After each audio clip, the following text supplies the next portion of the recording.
We all have projections for our favorite superstars, and usually the term superstar is connected to winning a Super Bowl. But not all do. So here are some that will and won't win one. He's a completely non-traditional quarterback, and I agree with J.J. Watt.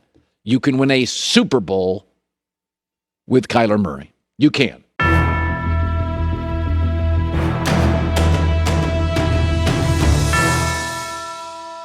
Some of the NFL's top veteran players are running out of time to win a Super Bowl. On the flip side, many of the game's elite young stars have all the time in the world to win the Lombardi Trophy. Here are 5 NFL superstars, young and old, that we project to win a Super Bowl, and 5 who will never win. And a big shout out to Nate Wilkinson for suggesting this video, which we did decide to tweak a bit. Still a good idea though. Aaron Donald. He's by far the best defensive player the game has seen since Lawrence Taylor. This one-man wrecking crew has been named a Pro Bowler every year since his rookie 2014 season. Not to mention a trio of Defensive Player of the Year awards and 85.5 sacks through his first 110 games. He's the franchise face of a Los Angeles Rams team that has emerged as an NFC powerhouse under Sean McVay. Trading Jared Goff and a bundle of picks from Matthew Stafford widened the Rams' championship window by a huge margin. I actually really hope Stafford does well, and I feel like he will in this system. Stafford did so much on a dysfunctional Detroit Lions team, and now that he gets to work with one of the most creative offensive minds in the game, and to be honest, that the game has ever seen, it's pretty exciting. That's great news for Donald, who has plenty of prime years left in him. Perhaps no NFC team is better built to win now and over the next 5 years than the Rams. It feels like it's not even a matter of if Donald will win a ring,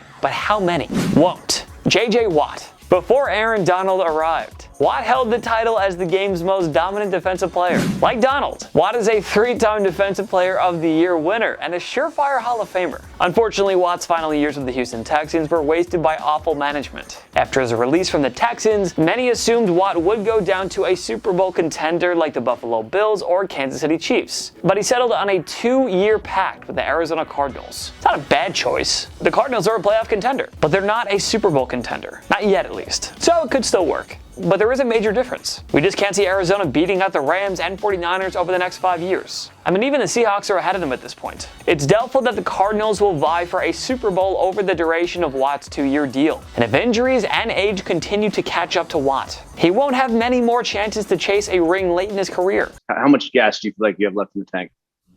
A lot. A whole lot.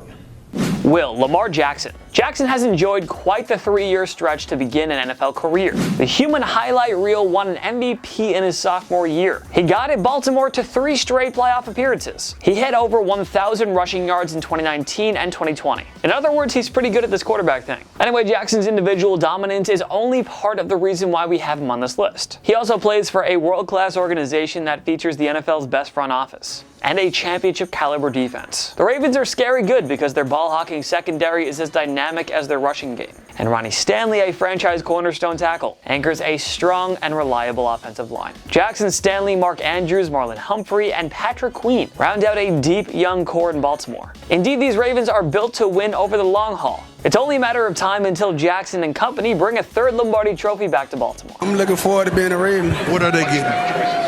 Everything out of me. They're going to get a Super Bowl out of me. Believe that. Believe that. Won't. Michael Thomas. The New Orleans Saints had a wide-open championship window from 2017 to 2020. The offense was consistently one of the NFL's most prolific. The defense took massive strides, and yet they could only muster 3 playoff wins in that span, and 1 trip past the divisional round. The Minneapolis Miracle, the Nola No Call, the stunning home overtime loss to the Minnesota Vikings, Drew Brees' forgettable final outing against the rival Tampa Bay Buccaneers, just a brutal 4-year stretch of postseason heartbreak. With Brees retired, the Saints' offense won't be the same. The salary cap forced them to lose several key components, including Emmanuel Sanders, Jared Cook, Trey Hendrickson, Janoris Jenkins, and Sheldon Rankins. And even if the Saints are a playoff team, do you really think they'll get past the Rams, 49ers, Seahawks, and Buccaneers in the NFC? It's going to be really hard. This team isn't as deep as those Saints squads that were legit contenders, but kept coming up short. Thomas has had some tension with the Saints coaches and players, so trading the not-so-distant future seems very possible. That may be Thomas' only path to a Super Bowl, because it sure feels like it's not happening in New Orleans. This team's window has most likely closed. George Kittle. If not Travis Kelce, George Kittle holds the title as the NFL's best tight end right now. It's so hard to believe that this guy was a 5th-round pick, 146th overall, back in 2017. In his sophomore year, Kittle racked up 1,377 yards, the most ever for a tight end in a single season at the time. In year 3, Kittle powered the 49ers and their offense to a Super Bowl 54 appearance, where they dropped a heartbreaker to the Chiefs. But not to worry if you're the 49ers, because Kittle and company will find themselves back in the big dance before long. The 49ers team has it all going for them. GM John Lynch is one of the best in the business. Kyle Shanahan is an innovative play caller. And this offense should reach another level with dual-threat quarterback Trey Lance. The scary thing, though, is Kittle and the offense is only part of this story. Nick Bosa, Fred Warner, Eric Armstead, and Javon Kinlaw lead arguably the NFL's best front 7. And you know this front office will just keep finding more gems to beef up their roster. Like the NFC West rival Rams. 49ers are just loaded from top to bottom. So a superstar like Kittle shouldn't worry too much about retiring ringless. For all we know, the best years are still ahead of them. This group will be in the Super Bowl running for the next 5 to 10 years. And you have to think they'll win at least one championship with this core.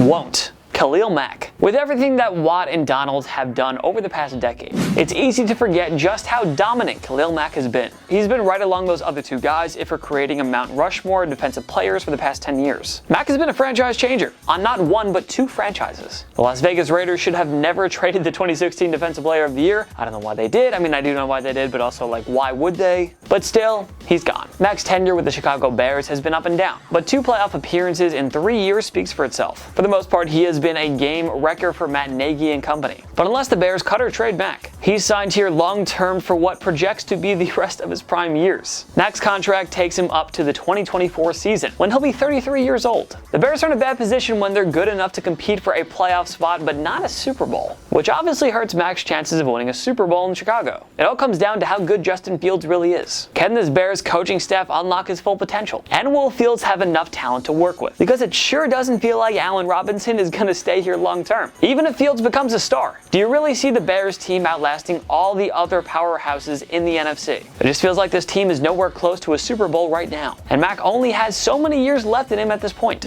Will Myles Garrett. After years and years of wasting so many top 5 draft selections, the Cleveland Browns finally hit the jackpot when they drafted Myles Garrett first overall in 2017. That was the first step in fixing this long-suffering franchise. Over time, the Browns have slowly but surely built a championship-caliber roster.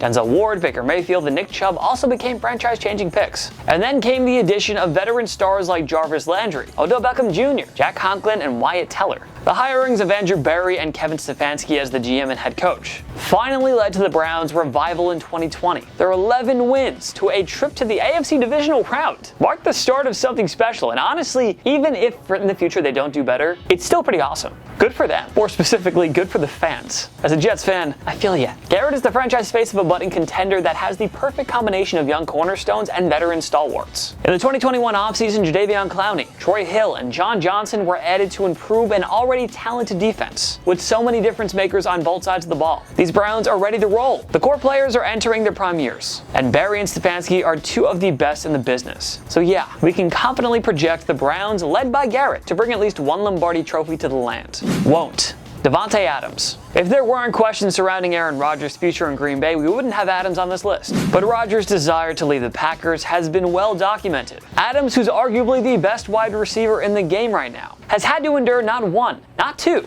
and not 3, but 4 heartbreaking NFC Championship losses since his 2014 rookie year. Think about that. This touchdown machine, like Rodgers, has done all he can to bring his franchise a Super Bowl. But constant meltdowns by the defense in the postseason and questionable draft picks have prevented the Pack from winning a second title in the Rodgers era. It's truly hard to understand.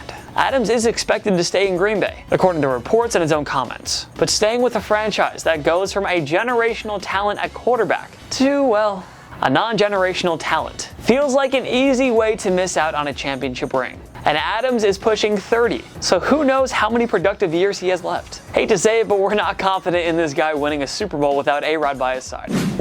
Josh Allen. After Patrick Mahomes, Allen is by far the best quarterback in the AFC in just his 3rd season. Allen pieced together the greatest QB season in Bills history, powering them to 13 wins, a division title, and an AFC championship berth. Allen just has the it factor. He is surrounded with a plethora of playmakers in Stephon Diggs, Gabriel Davis, Devin Singletary, and Zach Moss. The defense is anchored by superstar corner Tre'Davious White. And should we mention that GM Brandon Beane and head coach Sean McDermott are two of the very best minds in football today. The Bills check off every major box: a creative front office, a brilliant coaching staff, a franchise quarterback, a superstar receiver, and a cornerstone piece on defense. Add it all up, and it's safe to say that it won't be long before Josh Allen brings the city of Buffalo their very first Lombardi Trophy. You can book it.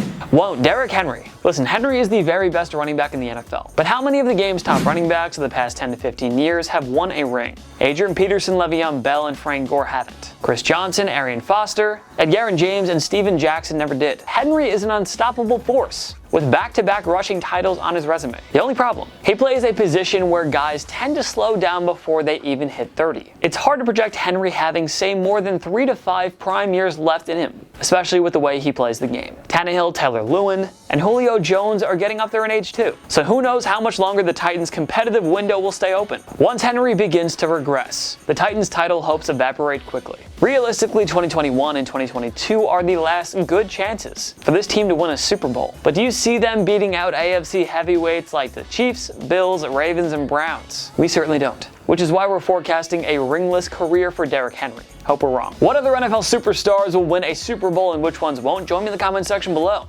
Make sure to follow myself and TPS on social media. We post great content all the time. Instagram, Twitter, TikTok, YouTube, we're on everything. Go subscribe, go follow. If you like this video, give it a like. It takes one click down below and subscribe to TPS. We post videos every day. Every day's a new video. Of course, thank you so much for watching. I'm Jason Biondo. I'll see you next time. On my knee.